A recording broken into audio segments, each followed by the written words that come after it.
things Mm-hmm. too. No, man, I'm like.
Oh, what happened? Oh no, our intro didn't play. What happened? Oh no, where'd our intro video go? Oh It's man, fine. my intro video broke. Well, that's crap. Okay, sorry everybody, we totally failed you tonight. My intro video and my tool broke, and I don't know what happened. Ryan, how are you doing, man? Hey Jeff, it's good to be back. Good to be back on the Kessel chat. This is like a highlight every single week. So thank you so much for keeping this show running and inviting me back. Awesome, dude. It's good to have you. And I just realized also that I did not change the overlay that says last week's topic on the top of it. Pow. Okay, we're gonna try this again. Oh, Hey, whatever. everybody, we're gonna need you all to just roll with the punches on this episode. Everybody's on the show. If you're up about you know, a here, let's just bring it to about a here. It's gonna be fine. It's totally gonna be fine. Oh man, what a week! What a week. By the way, so it's Wednesdays the are heat. like It's the temperature. Dude, oh, it totally is. And I had to turn the air conditioner off to do the show, so it's like gonna get hotter and hotter in here, but that's all right. Be like under pressure. So like Wednesdays are legit now my favorite day of the week because it's the day that so like all the comics show up at my comic book store on Tuesdays. So Wednesdays they make the phone calls to say, okay, everything on your pull list is here. So I got 3 new books yesterday, which I'm that's awesome. stoked about. I had a new Star Wars: The High Republic Star Wars: The High Republic Adventures #4. So they have in the wow, I cannot talk tonight. In the High Republic content they have going out, they have 2 different comic series happening right now. So there's Star Wars: The High Republic and then High Republic Adventures. And the stories that are happening in them are happening at exactly the same time, but to different groups of people. So like the big event that happened in High Republic that like it was the catalyst for all the books and everything else, was this one big hyperspace event where a ship collided with something else in hyperspace, broke apart, and pieces of that ship are flying out of hyperspace. But you can imagine, because it's a hyperspace lane, it's not like the jet stream where you blow out and it just falls out and wherever it is. It's like a different dimension almost. And so pieces are falling out across the hyperspace lane physically everywhere in the galaxy. But when they're falling out of hyperspace, they're still moving at the speeds of hyperspace. So even a tiny little fragment that falls out like an escape pod is flying nearly the speed of light. So if it comes in contact with a small moon, it's going to basically detonate the moon. And so this is happening across the entire galaxy, and people are like, what is going on? It's actually the impetus for the first book, when that's how the Jedi first show up in the book, is right away this big chunk of thing comes out of hyperspace in this planet system. So like, imagine something coming out of hyperspace and you're Pluto, and within 20 minutes, it's at Earth. And they have to try to evacuate millions and billions of people off of a planet. And they're like, oh God, because if this thing's going so fast, nothing can stop it.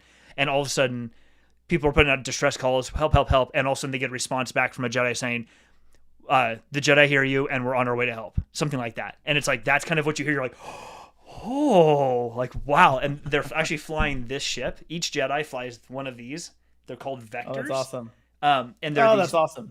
It's this new ship that they introduced for the High Republic where only Jedi can pilot them, because the way they have to they can unlock the controls is they take their lightsaber and they dock it up on the dashboard of the vector, and that connects them to it's their personal lightsaber and their personal vector, and docking their lightsaber connects them to it, and then the thing will power up and will fly.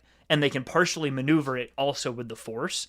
So it can do like things in maneuverability that most ships could never ever do for a limited period of time. So it's just, anyway, it's super cool. In the High Republic Adventures series, I don't think he's actually on the cover. This one, no, he's not. But in this, Yoda. So Yoda's actually part of this comic series. So he's like, that's awesome. Right away, him and some older Jedi, and then a bunch of Padawans and newbies. So yeah, it's really cool. Got that, and then this series that just came out, which is War of the Bounty Hunters, and it's basically all of these different things that are happening to Boba Fett as he tries to transport Han Solo from Bespin to Jabba the Hutt's palace on Tatooine. And so like, and each book is basically a book from a different comic. So like, this is Marvel number 12, but it's part of War of the Bounty Hunters. This is Marvel number 1, the actual War of the Bounty Hunters series. There's another one I have back here that's a prelude that's like Marvel number 8 of a different series, but they're all happening like showing you points in time as like Han just got picked up in Carbonite from Boba Fett and he took off. Now what happens to Boba Fett and him along the way to Jabba's palace? And it's this miniseries that crosses over. Like, I think Dr. Aphra actually has a crossover at one point where she interacts with him. I don't know, it's rad. So yes, yeah, big fan. Yep. Big fan. Hold on. Hey, that's awesome. Absolutely, dude. So anyway, okay, so comic books picked up yesterday. In a good mood for comic stuff. I will try to fix, while we're talking, I will try to fix our overlay so it's easier for people to see what we're actually talking about tonight. But do you want to give everyone a little taste of what the topic is tonight? Yeah, I will. And before we start, I'll call an audible. I hear a small echo on my side. It could be my voice bouncing off some walls. But I'll just throw that out there. Me. It's probably me. Worries, Let me put my headphones. Put my headphones. Okay, as everybody who's been watching this show for a while knows too, I've been playing with my setup here, my audio setup, my video setup, every episode. So I'm trying to make it sharper every time. So in addition to dropping off your comments on Star Wars, always have to get your technical comments and or recommendations. If there's a great mic that you know out there that we should, I should be pursuing, please feel free to drop it. So Jeff and I had this discussion, and we've been talking about this for a while, which is, often when we come into these calls, we'll end up talking a lot about the movies. I mean, it's very natural. I mean, even when Jeff was just talking now about hyperspace lanes, all I could think of was someone saying, flying through hyperspace ain't like dusting crops. This is one of these things that we are always usually going back to the movies. But in this episode, we wanted to do something different. We wanted to talk about characters that are in that kind of expanded universe, whether it's in a comic book, whether it is in a novel series, whether it is in any other type of Star Wars property that might be a good fit in a live action role. And that could be in one of the in their own television series, as a part of one of the new television series that's either coming out or on right now, or even in a potential movie out there. We are not trademarking any of these ideas because they're characters we don't own. But Disney can 100% pick any of these ideas up if they're interested. Jeff, if you want to kick us off, I know that you've got a list, I've got a list. Maybe we could go back and forth. Oh, and I believe you might be on mute, or I might be on mute. Maybe I am on mute. It's just one of those nights, man. Buttons are being clicked. Things are happening. It's going to be fine. It's all good. I got water. Hey, no worries. No worries. We're all good. Time. We're all good. Okay, so yes, I have a list. You've got a cool list. I'm going to pick just the first one on my list because I've been wanting to have her on, see her in something else other than the show that she's originally on. And what was super cool is one of the latest book series in Star Wars, what's the trilogy? The Alphabet Squadron series. She actually is a prominent figure in book number 2. She is in book number 1 as well, but book number 2 primarily. And that's Hera Syndulla. So Hera Syndulla was introduced in Star Wars Rebels animated series, captain of the Ghost, and she's a rebel. She gets things in and out of planets real well. She's been working with Kanan Jarrus, who we now know as Caleb Doom, for a while. We meet Zeb Orrelios. We meet, Sabine Wren. That's where all these other characters come together. It's just a really great series. But the reason I bring her up is she is actively already being teased and been used in several other properties. So in Rogue One, you hear her when the squad's all going outside. They decide they're going to steal a ship, a U-wing, and fly to Scarif. You hear, as they're kind of walking through here, Captain Syndulla to report to the briefing center, whatever. You hear that over the pager. And then, like, even in Rise of Skywalker, when all the rebels or the resistance ships show up at the very end to fight the Star Destroyers, huge list, you can see the Ghost right there. You're like, okay, it's either Hera or, which it probably is, because Sweet Lex, I think, lived for a long time. It's either Hera or it's her son. And her son is actually introduced at the very last episode of Star Wars Rebels. You see her son in the co-pilot seat. There's actually Kanan Jarrus, or Caleb Doom's son. Spoiler alert. Sorry. But the reason I bring her up, and the reason I'd love to see her in some other property, whether it's another book in addition to this, her own standalone, either animated or live action series like Ahsoka got, is because she's not a Force wielder, like a lot of the people we're going to talk about. But more importantly, she represents like the epitome of all the different types of conflict and struggles for good and things that we love to see, or I love to see, and I think we both do, in the characters that we talk about in Star Wars, because she sits at this middle point of, she was a rebel. She was probably smuggling a little bit before that, doing whatever she needed to do to get by, doing the best she could, always trying to be good. But, she's not Dr. Aphra, where she's like completely almost non-existent with morals. She has a moral code, but she's also going to do whatever she needs to do to Joanna, thank you for being on the show. And yes, her name is Hera. Her name is Hera. See, this is why you're going to be on the show, Joanna. Even if you haven't watched these things, you know why we want to have you on the show now. Yes, Hera Syndulla is her name.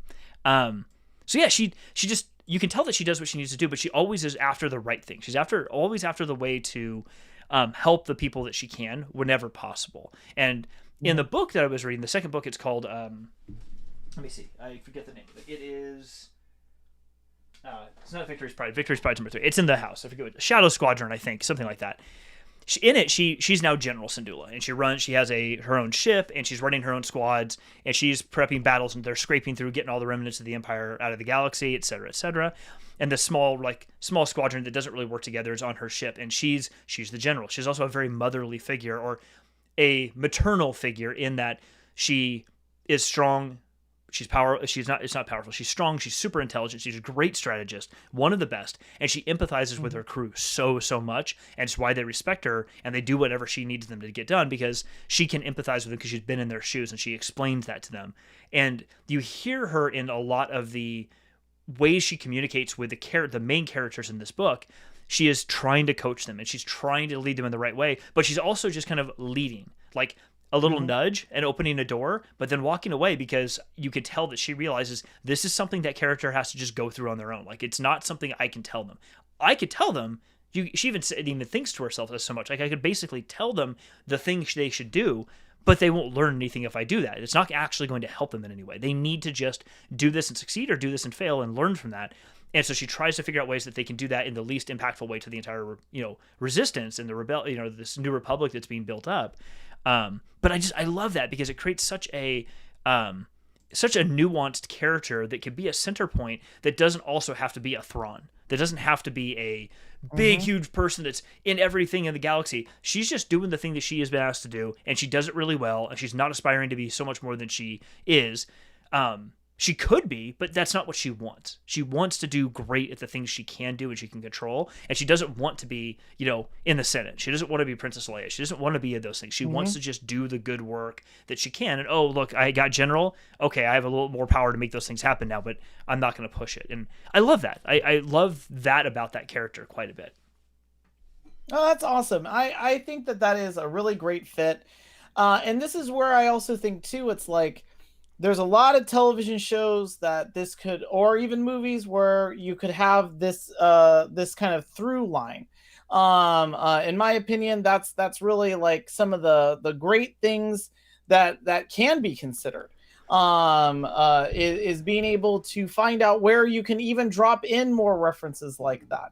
But yeah, I think that's a great selection. Honestly, it also mirrors one of my own because I'm also a big fan of not necessarily non-force users. Because I think that there's a lot of things that we can go into, but it's a character that you already talked about, which is Dr. Aphra.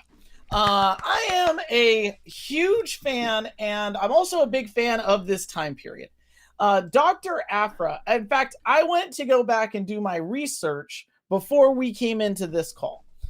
Because I thought, I want to see what's the fan base behind Dr. Aphra? Like, what's going on with this character? For anyone who doesn't know, Dr. Aphra appeared in what I think is probably one of the greatest new comics that is out. And I mean that across comics. Yes, exactly. There's Dr. Aphra right there. Dr. Aphra is a character that appears in the Vader 1 comic, which for whatever reason I don't have up on my desk right now. But there's a whole Vader series that started. And every time someone asks me, oh, where should I start in getting into the new kind of canon of Star Wars comics? It's that one right there. Yeah. Darth Vader 1. There's also some side stories like Vader Down. These are all great stories. And in that series, in that early part of the series, as Darth Vader is kind of like having this very really interesting, almost diabolical little plans that he's working on kind of against the Emperor that involve Luke, he starts working with Dr. Aphra. And you also start to get to see a ruthless Vader, a dangerous Vader. And that's kind of a character that personally I like to see. That characterization, I should say. When I was a kid, Darth Vader was crazy scary. Empire Strikes Back was the movie I hated when I was a kid because not only did the good guys lose, Darth Vader is terrifying, and also Yoda's kind of scary. Luke's like, I'm not going to be afraid, and Yoda's like, oh, you will be. But Darth Vader just seems like this, like the Terminator almost. Just this guy that seems to not only have this unbelievable power and force, but also is this crazy manipulator, and is just going to get what they want at any cost. And that's what I just a really great characterization. And then the characterization started to become a lot of different things as the media changed over time. And one of the things that I like about the not only in the Vader series, but then in the spinoff with Dr. Aphra is the characterization of as Vader as this very ruthless character that is just determined, that is seeking to overthrow the Emperor, that hates what he's become.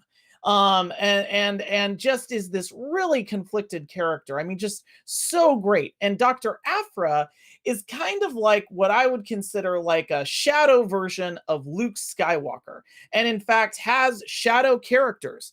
000 is like an evil C-3PO. BT is an evil R2D2. Oh my God. They say Yes. the craziest things. And whenever I hear triple zero talk, I always think it's Anthony Daniels. Like that's the voice that I hear. And there's something really like creepy about this very cool collected voice, essentially talking about how, oh, we will apprehend them and get our information out of them. And those are her best friends. They actually like to work with her, specifically because they can kind of do whatever. Like, was it 000 actually makes a comment once or twice about like, I'm wasted here. I'm so much better when I'm just flaying someone's skin. And it's like, wait, what? Oh no, he just says it so casually. You're like, what? They are not redeemable characters. No. And that's the droids. The Dr. Aphra is a complicated character, and that's what I like. Sometimes people are like, ooh, I like dark characters. I often am really attracted to characters that are very complex, that are making decisions because of all of these things that have happened to them in their past. And that's why they are now saying, oh, this is a thing that I want. Or this is a thing that I want to do. Dr. Aphra has this complicated relationship with her father, very similar to Luke Skywalker, who has the ultimate daddy issues. You have this character that is trying to find their way in kind of an ever-expanding universe of really danger. And every decision, it reminds me a lot of like kind of heist movies or crime thrillers, where you've got this character who has like the two angels on either side of their shoulders, kind of telling them, you know, if you take this next step, it's going to be that much harder to pull back. And then the other side saying, go, go, go. And that every time she is successful and getting right out of the jaws of certain death, rather than that teach her a lesson, it emboldens her to think, what can't kill me? So I would love not necessarily to see a Dr. Aphra show, but I think because it's set in what was formerly called the Dark Times, which is this time that is set during the Rebellion years, it would be great to see maybe an older Dr. Aphra possibly appear in The Mandalorian, or even in any one of the other television shows. I feel like that's actually a really great timeline to mine, that there is so many great things. And I think that as they're looking at Star Wars and they're trying to figure out what things work best, where should we go, sometimes it's great to go way out into the future like Star Trek The Next Generation did, but sometimes it's great to go back home. And Dr. Aphra is like a bizarro version of that home that we know. Mm-hmm. And it's like a mirror universe. And that's why I would say let's give Dr. Aphra a chance. Apparently breakout character. Very, very popular already. That's why she has her own comic book series. So my 2 cents to see where that could go. I love it. I would, oh my God, I would love to see her own series. I could definitely see her be like, have even a drop-in role on like The Mandalorian. Like that would be, yes. I love it because even the idea there is that because he has been a bounty hunter for so long, and for even though he had his own code, he hunted bounties. He didn't care what you said. He was either going to shoot you or not. But he would do it in a heartbeat. Like it wasn't going to be a choice until Grogu showed up. And that kind of changed him a little bit, but he's probably going to be somewhat similar going forward, even though he's changed. So to introduce somebody like her to show up who kind of helps him, maybe, but then she's just like, it's not that she's nuts. She's not crazy. Mm-hmm. She just she just has a different perspective on the world. And she's more than willing to be like, yeah, I'm not just going to do that just because it's, quote, the right thing or the wrong thing. Does it benefit me in the moment that I need to do it? Then I'm going to do that. And not damn the consequences, but it's just like, I'm just going to do whatever I need to do in the moment. She's like almost the epitome of like what a Jedi says they want to do, which is living in the moment. Just live for that moment and do what you got to do in that moment. Yes. She's just willing to make some decisions that many of us would be like considering immoral, but hey, she just has a different viewpoint on life, which is kind of rad. So I could see her like almost like skipping out on Din Djarin as she's flying away and looking back going, catch you next time, and just Like it was no big deal. Like it was nothing. Like it was not even a thing. Like nothing really happened. He's left behind. He's screwed in some way. And she's like, "Oh, cool. Well, have a good one. I'll see you later." And we would all go like, "You're leaving him behind." And she's just like, "What are you talking about? I don't need to be here anymore. So I'm just gonna bounce." Oh no, I feel like it's great when you have a character that's kind of looking out for number one, and that's great. It's like it's a form of how to put this, like Han Solo that is doesn't come back to the it's like, I got my money, thank you, I am leaving here. It is the self-preservationist, but again, it's also someone who's kind of enticed by like, ooh, riches and rewards. I might be able to go for that. Great question coming in here. Is Dr. Aphra an actual doctor? She is very smart. She does go to school. I don't know if she's an actual doctor. I'll have to look into that. So in the book, yes. It actually explains it. In this book, it does explain it. So look at that. She is an archaeologist, and technically she has a PhD.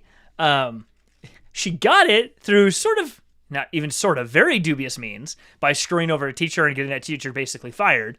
But she got a PhD, and in this book, her dad actually catches up with her, not for the purpose of screwing her over, but the purpose of getting her to help him. And the only way to do that is to speak her language. So he basically leaks it to the archaeological society that this like past bestowed doctorate that she had, like emeritus doctorate or whatever that she had, is revoked. So she can't actually sell things into the guild. She can't sell her findings to the guild because she's no longer technically part of the guild because she's not actually a doctor anymore.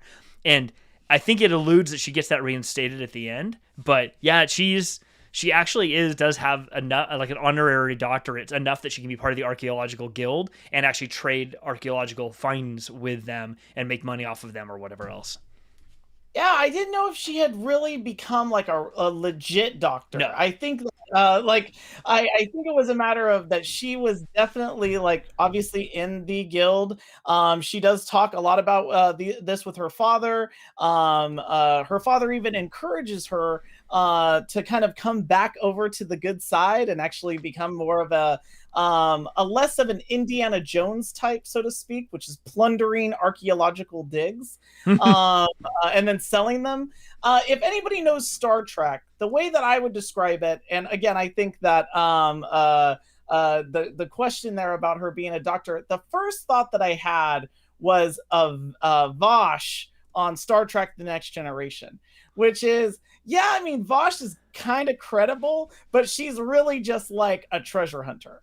And she's someone that is not interested as much in the exploration and the, even Indiana Jones and the this belongs in a museum sense, but more like in that Vosh sense, which is, I'm going to sell whatever I find. I have the Sutat. I'm not going to bring that to the Daystrom Institute. I'm going to go sell this and make a ton of money. Yep. So that was my thoughts on kind of her legit being a doctor. But she does, yes, call herself Dr. Aphra. Yes, she does. Yeah, it's pretty cool.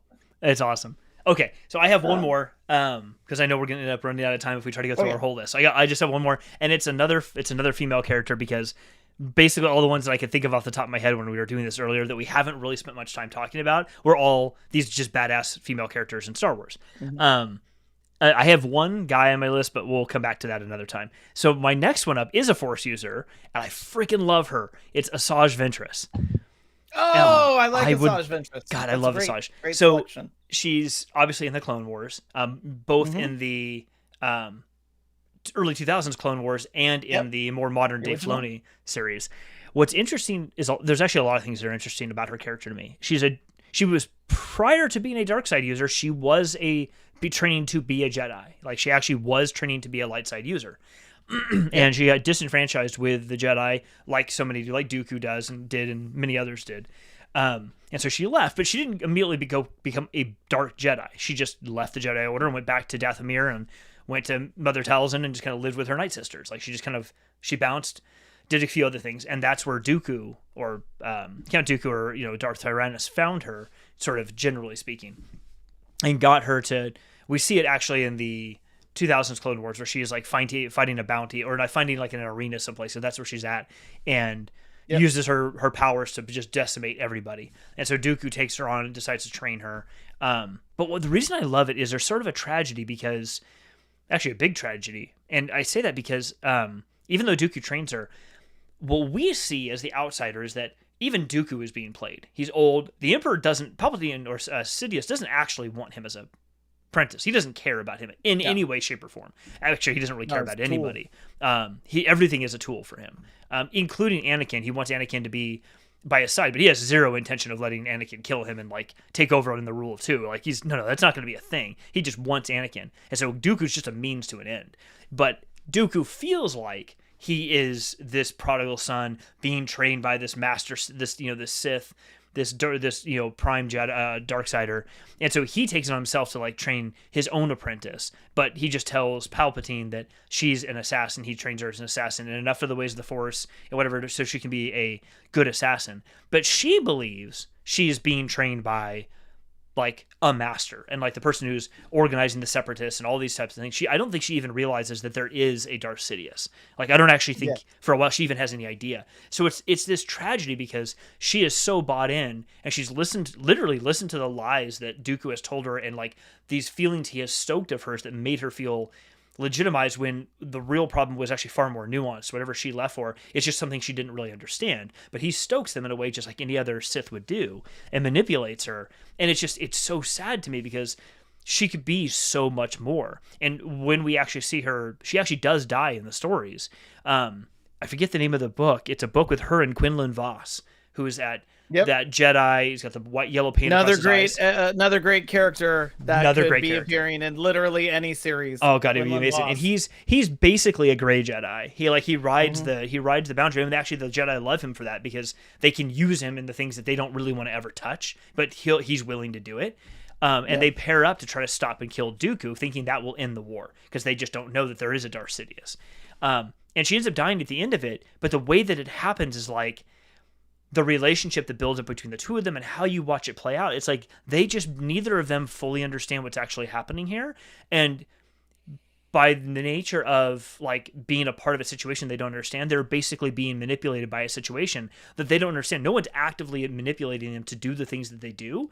They were outright asked, please go do these things. And they said, okay, we'll go do that, or we'll attempt to. But the situation basically manipulates them to do something that if they just understood some more context, that the readers and the viewers know, that they would be like, hold on, wait, why are we doing this? We can approach this so differently.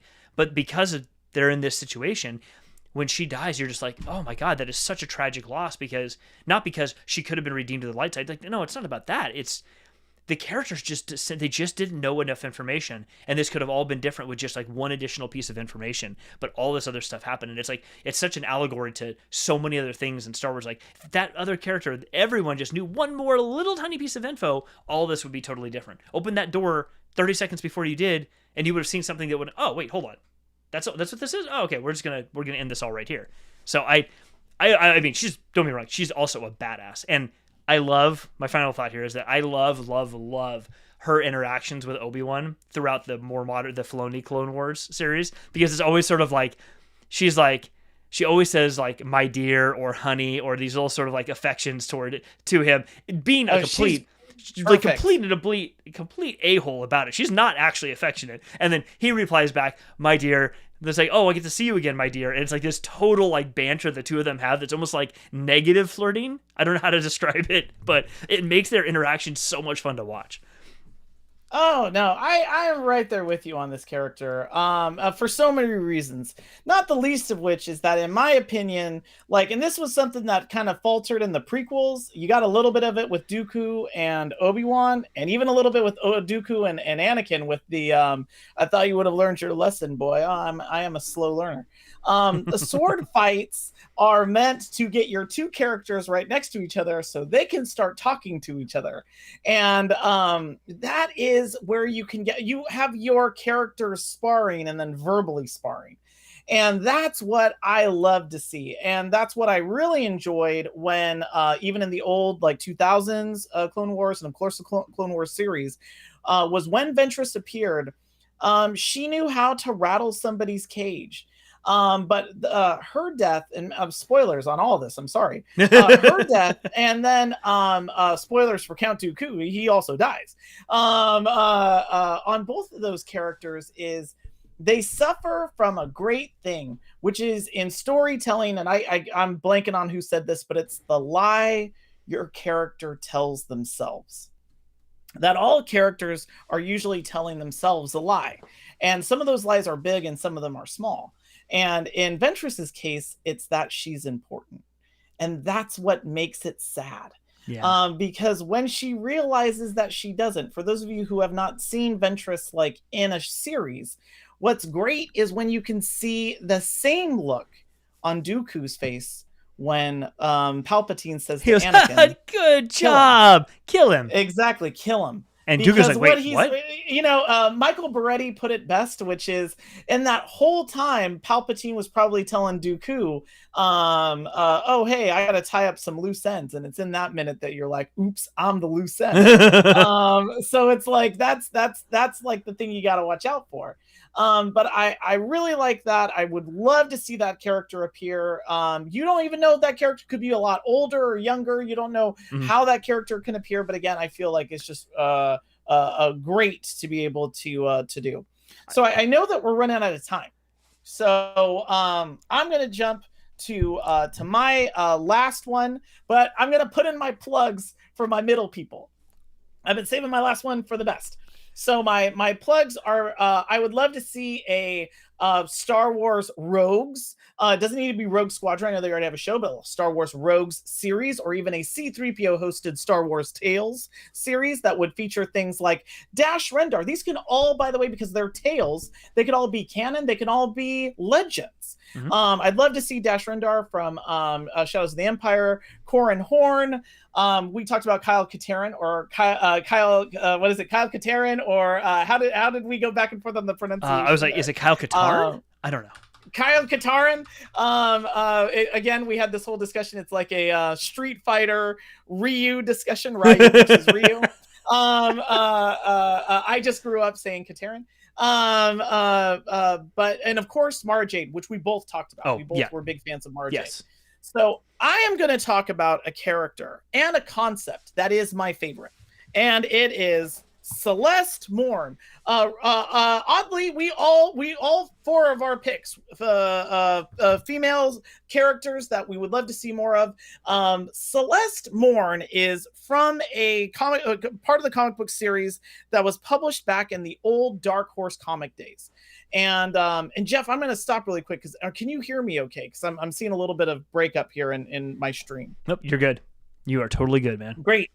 So Celeste Mourn is a Jedi, and some people have thought, oh, is Celeste Mourn also in Knights of the Old Republic? No, this is a totally different character, and this is a character that appears in what is commonly called in the comic books world as a crossover, which is a character or a theme that is going to go over multiple comic book properties all at the same time. So it was a way to actually gin up a lot of sales for comic books, because you had to buy all of them to be able to see the whole story. And this happens a lot in X-Men, happens a lot in Avengers. Like the big ones are things like in recent years, things like AVX, the really good example of that. The example that the reason why I like this here is because there is only one other instance, and everyone correct me if I'm wrong. Star Wars is unique in science fiction in that it doesn't do something that science fiction normally does a lot, which is time travel. And I like, and you see that in Star Wars Rebels, I think in the World Between Worlds, I think that's what it's called, where you can actually kind of see doorways through time. That's it. But the thing that I like about this is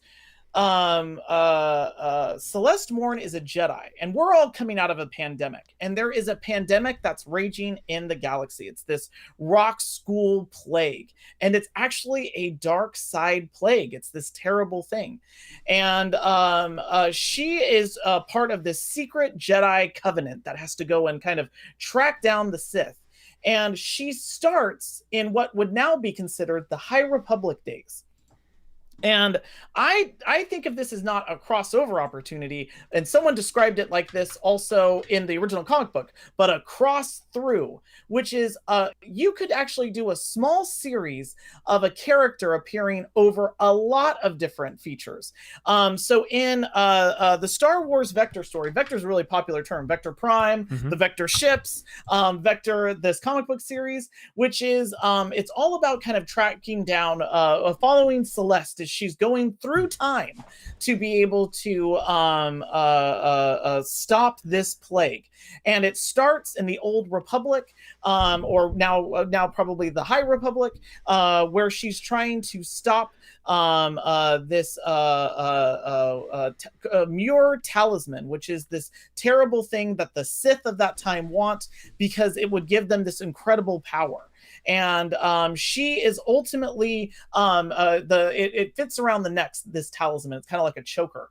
And she ultimately, at the end of her first comic book, with all of these characters from the Old Republic, has to go and sacrifice herself and get into this almost like a coffin where she can be preserved for until someone can figure out how to get this thing off of her. But she realized the only way she can save people is if it's attached to her, and that she gets into this I can't remember how they call it. I think it's like an obelisk or something, but it's essentially looks like a coffin. And so she is then put into this coffin, and unfortunately, like all these big things that should never be forgotten about, like the One Ring, she's forgotten.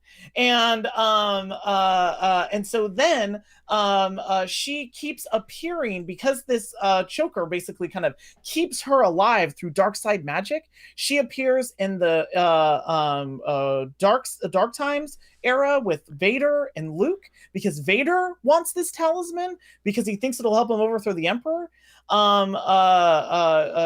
She also appears in the far future, which is great, which is she meets one of Cade Skywalker, Skywalker, who's like a Luke Skywalker's descendant, so which now you can still do. Like Yuzong Vong sort of era, or post Yuzong Vong sort of thing.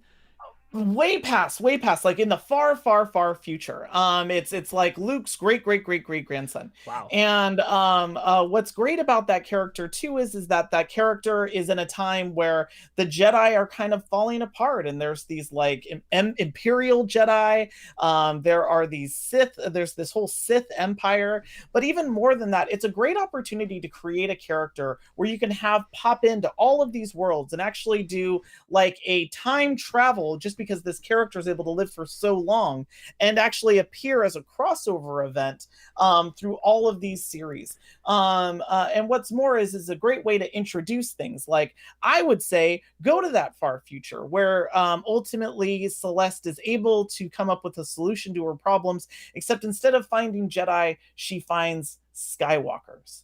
Which I feel like would be a great new name for those future Jedi. But I think it's a great way to have an High Republic era Jedi appearing in the Dark Times era with Vader, appearing in the post-Empire area, and then, of course, even further out, appearing in that future Jedi time. Interesting. I always love that far future. And cool. Yeah, not a crossover, but a cross through. It has a very Quantum Leap sound to it. Yes. Just jumping in and out of these periods of time almost uncontrollably. Like, I just step in for a little bit and I can do something, and then if something happens, like, I'm sorry, this is just happening, and I can't, boop, and they're just gone. Like, okay, well, the character's gone now. We'll see them in another place, that's interesting. Oh man, yes. I love that idea. I really do, because it's less about the time travel and more about the spontaneity of like dropping into a situation. It's uncontrolled for you. You can't do anything about it, but you might as well take advantage of it while you're there. But you're going to have to go because you can't control this. It's going to sort of like have to happen for you. That's interesting. Oh yeah, and Celeste Mourn too. One of the best parts is that the Muir talisman has a Carnus Muir, this Sith Lord, the spirits attached there. Oh jeez. And what's great is that Celeste is never alone. She's a complicated character already. She's very religious, almost in her belief structure, but she's constantly having to deal with Carnus Muir. And first, it starts out as she is a prisoner to Carnus. and slowly Karnas becomes a prisoner to her. So it's this really great dichotomy that's happening. Again, time travel, and it's not time travel like Back to the Future time travel, but a time travel story like Quantum Leap. I love that example, but it's about the character. That's just the setting. It's not the story. The story is this character having to deal with these issues over time. And I like that it's also kind of this pandemic that's happening across the galaxy, across time, especially for all of us who have been through this. It's just my 2 cents on a potential thought there. Like, and maybe that fits in a Star Wars Tales hosted by C-3PO. Anthony Daniels. Let's get together on this. Yeah, I dig that a lot. It kind of reminds me a little bit of sort of what they did with Forces of Destiny after The Force Awakens came out. I like that. Those little snippet videos. It's not that with different characters kind of every single time and different stories every time, but it's kind of fits along those lines where it's but it's like a more intense version of that. It's not meant to be a kid's thing. It's more meant to be, it is an integral part of the story. This thing is just happening over a period of time, which is kind of cool. That's awesome. Mm-hmm. Well, this has been fun, man. These are some like seriously legit characters I would love to see. As you'd said, like, everyone from Disney, we know you're watching right now, and you were more than welcome to just give us a buzz. The Twitter handle, Instagram handle is right there above me. Just reach out. No big deal. Exactly. We take meetings. We will. No problem. We will help you. It's not too much trouble. It really isn't. Our calendars are available. Tony, I see you in the chat. No problem. Totally cool. You're ghosting. It's okay. That's fine. Yeah, we get it. We also both have office hours, so you can just drop by those office hours anytime, and we will just have a conversation. Your people, our people. No big deal. Good deal. Right on. I think we'll wrap up here. It's been a really fun night. And just to keep it so we don't just like wind down super, super long tonight, because we totally could. You did get me thinking though. What was the other character in the Jedi Academy series where a similar thing happened, where Jedi was kind of being like always kind of attached to the hip with a Sith Lord, but the Sith Lord was constantly trying to like make him bad. They were on Yavin 4. What were they? Was it Kip? It was Kip Duron and who was the Sith? I'm blanking on his name. Crap, it'll come to me. Oh no, I remember this. This is one of those things. Yeah, it's like I have to Plagueis actually mentions it to Palpatine when he comments on Maul having the double-bladed lightsaber. The lightsaber. Oh, Exar Kun. Exar Kun. Yeah, that's who it was. Big fan of Exar Kun. Because Exar Kun took all the Masasi, like basically the warrior class of the Sith species, to there, built these temples. You sacrificed them all to like make his spirit embedded in the towers that are there, and then he basically goes after Kip Duron, wanting to like take him over so he can be reborn essentially. And Kip is just kind of goes a little nuts, fights Luke. It's a whole thing. That was a good series too. I like that one too. Oh yeah, I feel like that's a great. Again, I'm okay with like a mixed bag of canon. Like I think you can keep your main canon and have it be fine, but I would say works Star Wars Legends into it. The whole Star Wars is a fairy tale in space anyway. It's like it's totally okay to make these stories, and I feel like you would excite the fan base. And they're already doing things like they're working some of these what were formerly non-canon characters into canon properties, like Kyle Katarn. You correct me, anybody out there, if I'm saying that wrong. But I feel like I'm saying it right. Kyle Katarn is, if I'm right, is like in the new Star Wars like card series now. So it's like there is an opportunity to re-canonize all of these. Well, they brought the Dark Troopers. They brought in the Dark Troopers into the Mandalorian. So like they're absolutely picking and pulling things from Legends in where it makes sense to do that. Yep. I want to see them do more of that. I think there would definitely be more people going, oh, wow, you brought that character back. Fantastic. It doesn't have to be the entire thing. You don't have to bring the whole book or the whole character base from one show. You can bring those pieces in. It will get people to go, oh my God, you brought that in. This is a really great bring in. Oh, okay, cool. I'll get them excited about it. That'd be cool. Right on. Well, Ryan, it's been a fun night, man. This has been good times. And I know, Joanna, I think you're still out there. Thank you for being in the chat. We appreciate it. We will definitely have you on the show here in a couple weeks, talking about mythology and Star Wars and all kinds of good storytelling. Really excited about that, as I know that you and I are both big fans of Joseph Campbell and the Monomyth. So it'll be great to have someone like Joanna, who's got a tremendous background, a literal doctor in this area. And so it'll be great to be able to kind of wade into those waters as we examine kind of lore, all of the Star Wars lore and legacy. So Exactly. yes, that's going to be awesome. Absolutely. Ryan, have a great night, man. It's been another good show. We'll see you next time. Good deal. Hey, good night, everybody. Thanks. See everybody. Did all my videos get... Well, you just get to look at me, folks. I'm sorry. My video rollout just totally didn't work. I don't know what happened to all of my stuff, but it seems broken. We'll be back next time. I'm not as cool looking as an outro video. Have a good night, everybody. We'll see ya. Bye, everybody.